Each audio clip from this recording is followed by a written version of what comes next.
Hello! In this last part of the third lecture, we are going to talk about the scientific revolution, which became the preparatory stage for the development of scientific medicine of the 19th century. The period of scientific revolution began after the Middle Ages. It was a time of gradual separation of science and medicine from the Church, a time when the mind was put above the faith. It happened in two steps. First came the Renaissance, when Europeans turned their attention back to the ancient Greek and Romans, seeking for knowledge in long-forgotten and forbidden texts.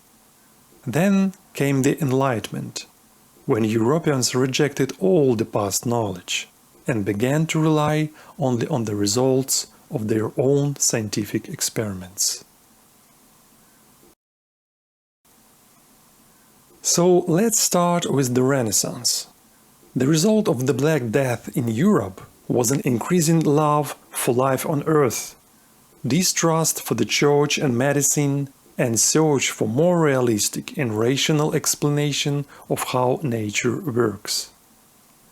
People began to ignore the prohibition of the Church and started to seek knowledge in pagan books of ancient Greeks and Romans. The resurrection of ancient knowledge became the main feature of this period, and that is why it is called Renaissance, because in French it means revival. But close interest to ancient knowledge revealed its fallacy, so soon the revival of Greek books became the revival of Greek rational approach to acquisition of new knowledge. One of the essential figures of the Renaissance was the physician, alchemist and philosopher known as Paracelsus. He received a higher medical education, but despaired of official medicine and began to travel to Europe and Middle East, where he learned practical experience from the best doctors, surgeons, and even folk healers and witches. When he returned from this journey, he promoted the Hippocratic methods of medicine, a patient-centered approach and simple treatment. He publicly burned the books of Galen and Ibn Sina because he hated them for making medicine complicated. However, some of Paracelsus's ideas was similar to Galen's. He also considered it necessary to reconcile educated doctors and barber surgeons, to combine theoretical knowledge with experience gained in practice. Unfortunately, at that time it was still impossible, because surgeons didn't have a sufficient theoretical education and scientific understanding of medicine. An important part of the Renaissance that affected medicine was introduction of printing. Book production became faster, easier and cheaper, which made medical knowledge much more affordable for not wealthy medical students and accessible even in remote areas of Europe. Printed books made complex medical knowledge and rational approach available for people without higher medical education, specifically for those barber surgeons who craved deeper understanding of their craft. Renaissance was the time when firearms started to be extensively used in battles, and barber surgeons faced a great deal of gunshot wounds and amputations. To stop wounds from bleeding, they used cauterization with red-hot iron. But one of the French barber surgeons, Ambroise, was more inquisitive. He revived the ancient method of ligature, described centuries before him by Hippocrates and Galen. It was tying up arteries after amputation to stop the blood flow. To treat gunshot wounds from bleeding and sepsis, surgeons of that time used boiling oil. Ambroise advised to resort to Hippocratic approach and introduced the more gentle method of treating wounds with ointment, reserving the main part of the healing process to human organism. Ambroise is famous for his phrase, "I bandaged him and God healed him," which refers us to Hippocratic phrase, "The nature is the physician of diseases." Interest to anatomy and more loyal attitude to the dissection of human bodies in the Renaissance allowed to improve knowledge of the structure of the human body. Universities began to perform more and more cadaver dissection to show students real human anatomy, and quite often they encountered discrepancies with what they knew from textbooks. Therefore, some medical scholars began a systematic study of human body. A real breakthrough in this case was made by Andreas Vesalius. Carrying out dissections, he tried to describe human body as he saw it, and not as was described in the old textbooks of Galen. The result of his diligent work was a completely new textbook on anatomy. Advanced book production methods allowed him to publish his work with greatly detailed illustrations. This book showed doctors how the human body really works. Therefore, the history of anatomy is usually divided into period before Vesalius and after Vesalius. During his experimentations, Vesalius discovered that Galen's knowledge of anatomy was obtained mainly by dissecting monkeys and dogs. Probably that was the reason why on the title page of his book Vesalius illustrated himself in process of giving a lecture of anatomy, while Galen and Hippocrates attended the lecture chased by monkey and dog.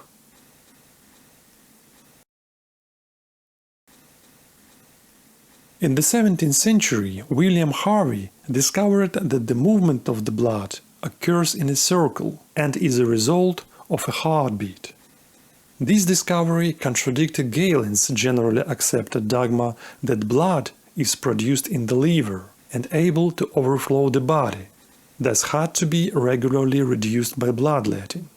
Realizing that he was going against the greatest authority of medicine at that time, Harvey spent 25 years testing his hypothesis experimentally, but in the end, when he published his results, many colleagues still considered him insane. However, over time, they had to come to terms with new knowledge, and some scholars even went further in developing the understanding of circulatory system. For example, Marcello Malpighi used a microscope to discover capillaries, and Robert Hooke showed the role of the lungs in reaching the blood with oxygen. So it became clear that the era of trust in Galen's words came to an end. The central positions of Greek humoral theory were shaken, and it became clear that knowledge should be obtained not from outdated books, but through new experiments. Thus, doubts about the correctness of Greek knowledge led to the transition to a new phase of the scientific revolution, the Enlightenment. The gap between secular and religious life, which started to emerge in the Renaissance, clearly occurred during the Enlightenment. The theories of all previous periods, both Christian and pagan, were questioned. The mind and the scientific method had been declared the only source of knowledge. The anatomical discoveries and scientific advances of the Renaissance took surgery to a new level and allowed it to become a science rather than a simple barber craft. The father of scientific surgery is considered to be the Scottish surgeon John Hunter. His older brother William was an educated physician and the professor of anatomy in London. Young brother John became his assistant when he was 21 years old. His duty was to conduct the practical classes and teach students anatomy by dissecting dead bodies. This job gave him the opportunity to see academic life from inside and get familiar with human anatomy. But his real passion was the surgery. As apprentice, he studied from many renowned surgeons and practiced as an assistant of surgeon at hospital. After becoming a qualified surgeon, he applied his academic skills to this branch of medical profession and conducted many surgical experiments, making this craft closer to science. Together with his brother William, he established a medical school at Edinburgh and promoted the study of anatomy exclusively by practice and not by books. In the next topic, you will learn to what consequences it led in Britain of the 19th century. The popularity of the study of human body through autopsies has led to the emergence of a new discipline, pathological anatomy. Giovanni Morgagni is considered to be the father of this discipline. Although Herophilus began to make a systematic study of anatomy through autopsies, Morgagni was the first to compare pathological organs with normal ones, and also was first to point the direct link between symptoms that patients had during their life and abnormalities that dissection uncovered in their bodies after death. This discovery was against another concept of Greek medicine, the holism. If the Greeks, like all ancient people, believed that the disease damages the body in general and not its separate parts, Morgagni showed that pathology develops locally in a specific place of the body and rarely affects its other parts.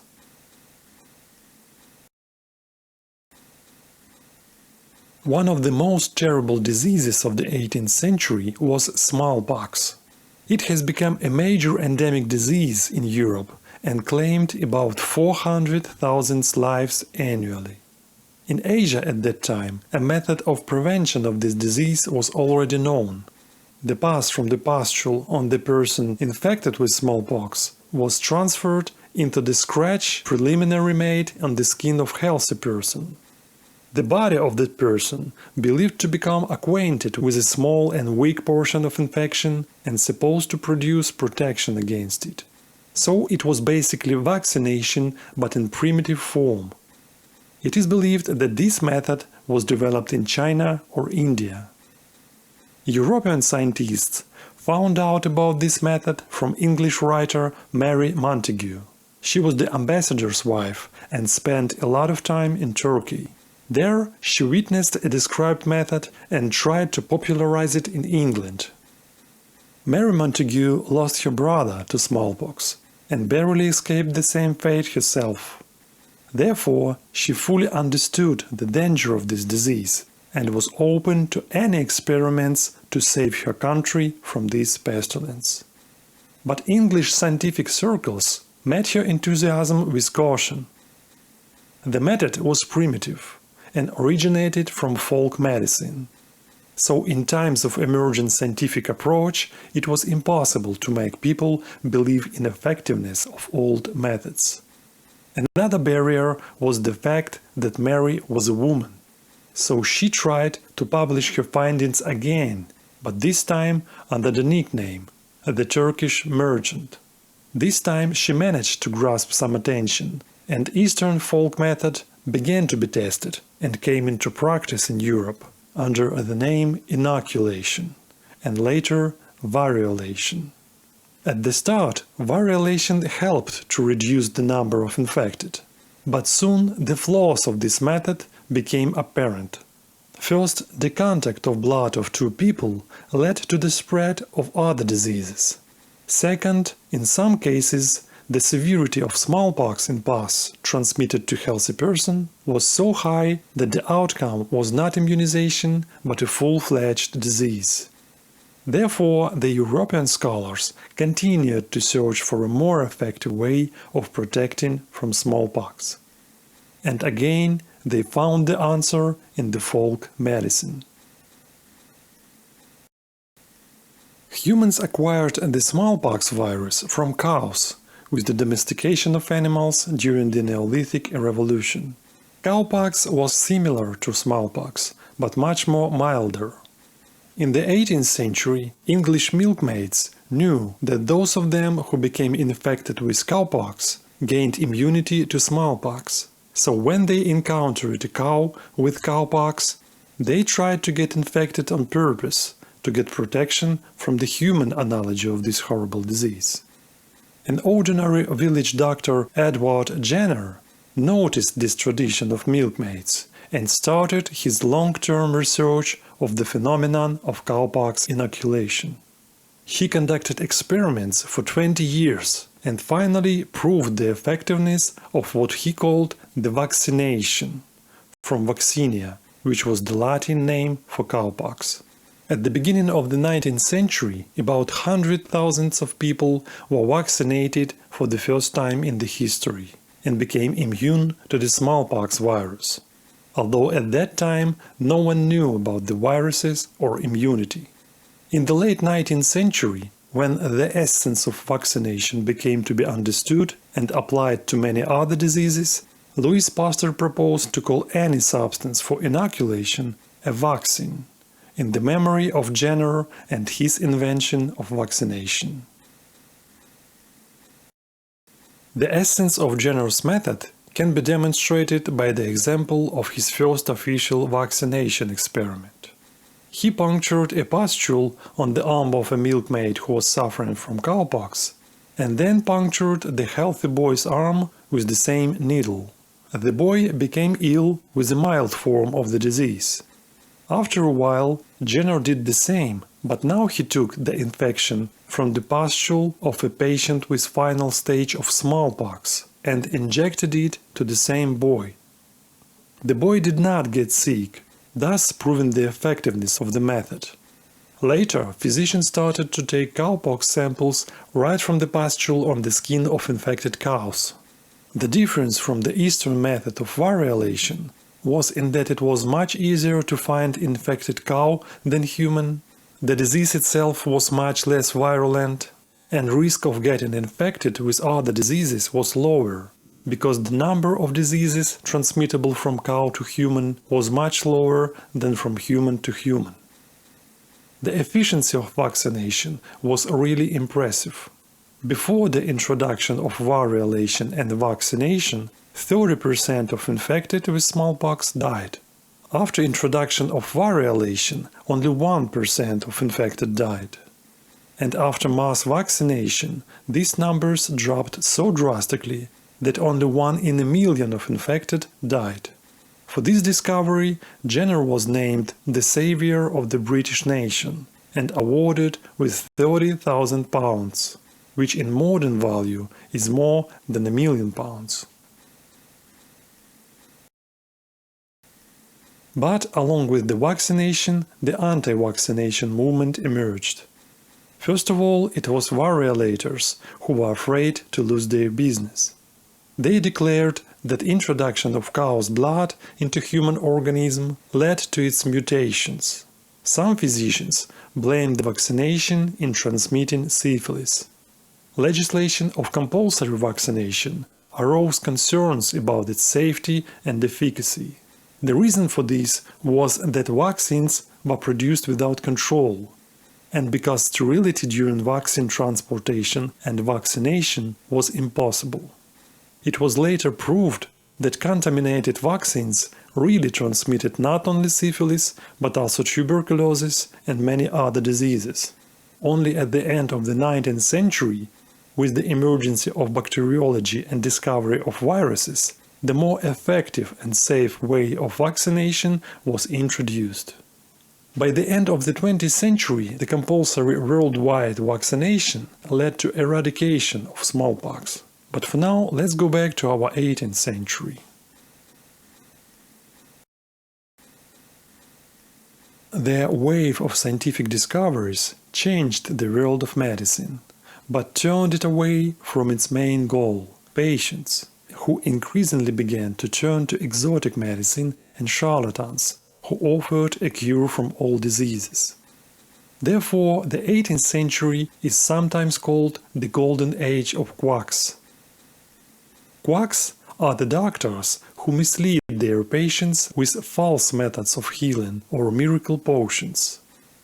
They were nicknamed QUACKS because they were usually selling their products and services on markets, monotonously repeating their advertisement, resembling the quacking of ducks at the swamp. Over time, the tricks of the quacks became more sophisticated. They pretended to be gifted psychics or indigenous inventors and played on the weaknesses of their naive patients. Many of these frauds fooled millions of people and became very famous and rich. Only with the time it was proved that most of their methods were false. Many experiments showed that quack methods worked only if patient believed in them, and were completely ineffective in cases when patient didn't believe in effectiveness of the tested method. So the good outcome of this fraudulent practice of fake medicine was the emergence of studies of placebo effect.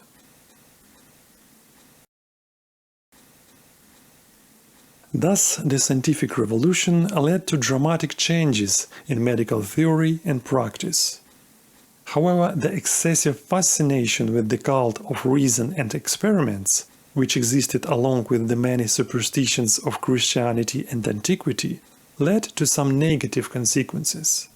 It was exclusion of women from science and medical practice, and most importantly, the loss of contact with the patient, because medicine was becoming more and more scientific and separated from the world of lay people. In the end of scientific revolution, patients lost their trust to medicine because of frauds and excessive application of untested methods. However, the changes that the scientific revolution brought to medicine became the foundation for the formation of new concept of knowledge and search for understanding of pathology and methods of its treatment. That is all for this topic. See you next time.